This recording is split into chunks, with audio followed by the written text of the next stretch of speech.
Hello everyone, this is Trackpad Artist, and welcome back to our continued exploration of Ryng. This week, we'll be returning our focus to the more fundamental elements of Ryng's world, turning our attention back to its many orders of magic. This week, looking into the manipulation of atoms, the order of alchemical magic.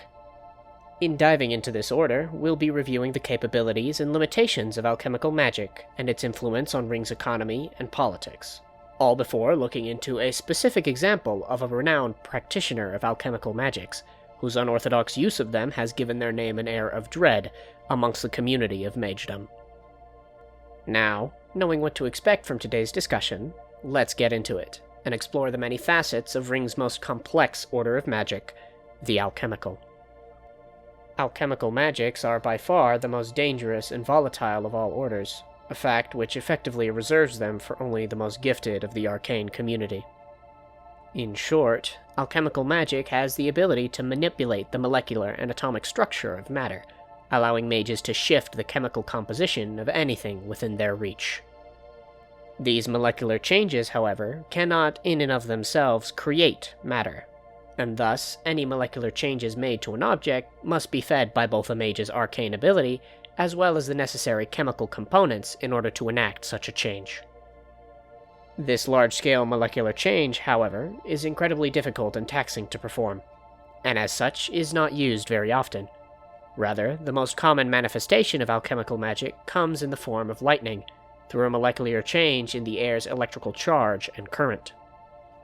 This form of alchemical casting is most often the first a mage comes to learn when exploring the realm of magic's alchemical order, as this type of atomic manipulation is much simpler to achieve than a total atomic reconstruction, while still remaining incredibly powerful. The nature of the alchemical is in its supposed limitless possibilities, as with the ability to change the atomic structure of your surroundings, almost anything becomes possible. However, as mentioned briefly before, there are some caveats to such incredible power. Alchemical magics carry an incredibly heavy toll on their users, and dire consequences for their misuse. This toll exceeds even the capacity of glass, being the only order of magic that surpasses glass's arcane barrier almost completely. As such, deep glass, glass's much rarer and potent sister mineral, is the only material capable of protecting a mage from this order of magic. As discussed previously in our video exploring the Ryng, humanity's only known source of deep glass is found within Ryng hearts, powerful, magic-negating constructs which fiercely guard their territories of the Underring. Without deep glass, the casting of alchemical magics is devastating to the human body, accelerating the mutative energies of magic by an exceptional degree. As in the nature of changing matter, so too does a caster's body become more susceptible to change. This toll, however, provides mages access to near limitless possibilities, allowing them to alter even matter itself, shifting the subatomic particles at a mage's fingertips to produce devastating and awesome effects. Even these effects, however, have their limits, the most known of them being the material requirements needed for atomic manipulation. As much as alchemical magic can do, one thing beyond it is the law of conservation of mass, which states that matter, in any capacity, cannot be created or inherently destroyed. This barrier prevents alchemical magic from manifesting elements and matter from nothing, and thus requires material components necessary to enact the chemical change a mage seeks.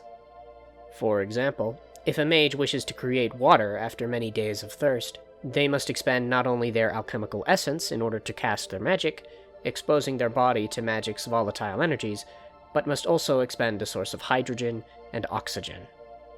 In this instance, the mage can simply extract these elements from the air around them, as both components are present. However, this example still illustrates the costly principle of alchemical magic, making it the only order of magic which costs additional components beyond simple essences in order to cast. Because of this cost, a great deal of molecular and chemical knowledge is necessary in order to properly cast, and thus, a grand majority of alchemical mages have extensive backgrounds in academics and the sciences.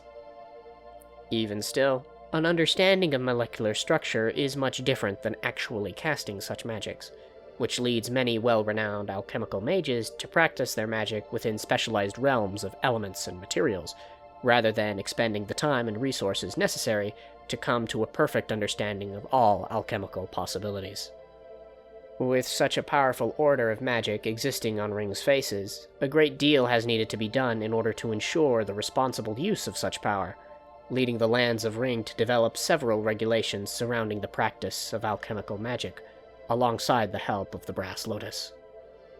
Although not as extreme as the outright illegality of abstract magic, alchemical magic is heavily regulated, with dire consequences imposed on those seen to circumvent or break these arcane laws.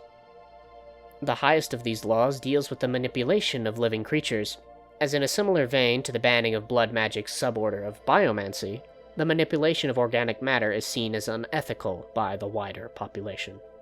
Furthermore, the manipulation of valuable materials and stones, such as gold and gemstones, as well as artwork and tomes, are forbidden by law, to protect against the destruction of such important things.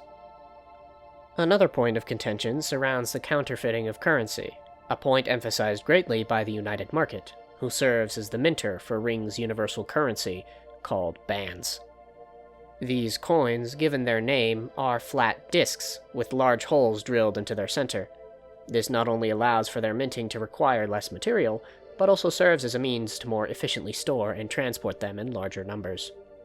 In bulk, these coins are slid and secured onto rods of 3 varying sizes, which each correlate to an amount of currency when filled completely. Street vendors often hang these rods from their belts, using strips of leather to secure them in place, while the wealthy transport their coin within small strongboxes secured to their hip. Because the United Market has much less influence within the realm of arcane laws, they were unable to restrict the use of alchemical magics as effectively as they would have preferred, and thus employed the established laws to allow for their own measures against counterfeiting. Bands, in order to prevent their counterfeit, are minted by the United Market's personal force of alchemical mages, who in their near-complete specialization in the manufacturing of currency, create these coins from a molecular compound most similar to something like ivory. The specifics of this compound are kept under lock and key, known only by these minters and those who manage them within the market.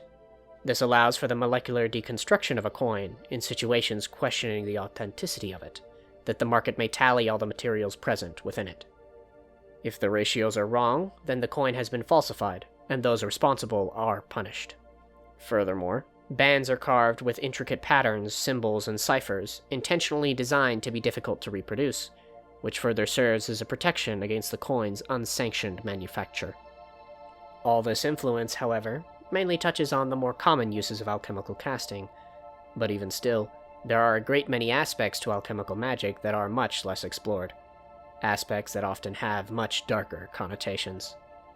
One of Ryng's most infamous practitioners of alchemical magic, Pyon Shen, serves as something of a figurehead within the Brass Lotus, as his respectable position as a Grand Master grants him a great deal of respect and fear within the guild.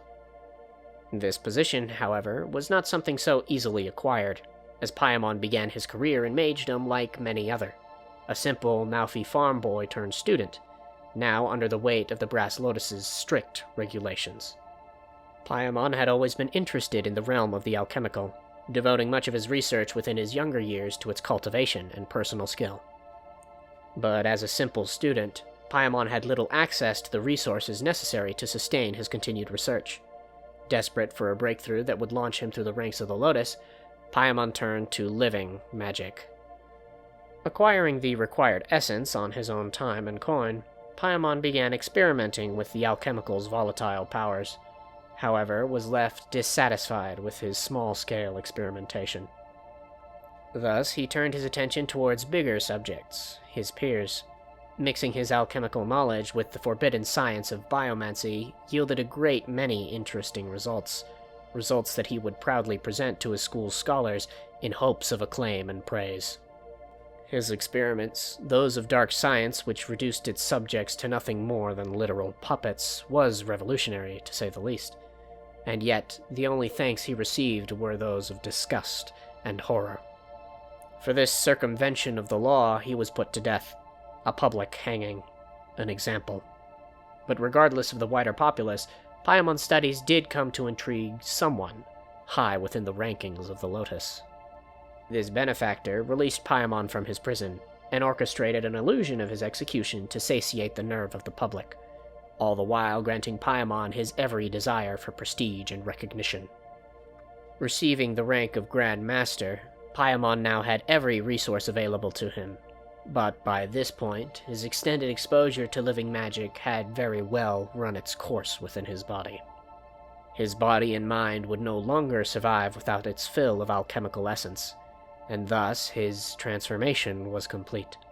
His body had molded into an organic conduit for the alchemical, as his blackened flesh, spindly limbs, and uncanny build came to tower over his peers.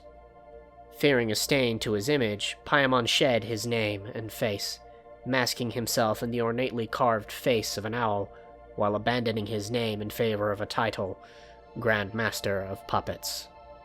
This title reflects the nature of Paimon's research, as in his now decades of study, he has come to develop a formula to convert flesh into wood, and the ability to manifest celestial strings to puppet these creations. His benefactor is as of yet a mystery, but one with great influence and power within the Lotus, theorized to be one of the Brass Hand themselves, although the truth of this claim has yet to be validated in any capacity. Paimon serves as an example as to the extreme limits and influence of alchemical magic, which, in the manipulation of the molecular, has given rise to a new and terrifying science. The power of the alchemical is unmatched by its sister orders, but so too is its price. For those with the strength, the alchemical is the doorway to endless possibility, but for those who falter, it is a path to ruin and self-destruction.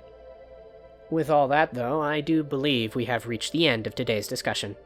As always, thank you all for sticking around to the end of the video to support me and my work. If you enjoyed this discussion, feel free to leave a like on the video and subscribe for weekly dives into Ryng's world and lore. Additionally, feel free to leave any suggestions for future topics we should discuss in the comments down below. And if you'd like to go a step further in your support of me and Ryng's development, consider becoming a Patreon member to not only support me, but gain access to additional benefits. On Patreon, you can gain access to my videos early and ad-free. You can engage with me in an exclusive supporter chat within our Discord, as well as gain access to Q&As with yours truly. All this alongside a slew of other additional perks. The link to my Patreon, as well as our Discord server, will be in the description. Until next time, this has been Trackpad Artist. Thank you all for watching, and I hope to see you again soon for our next discussion.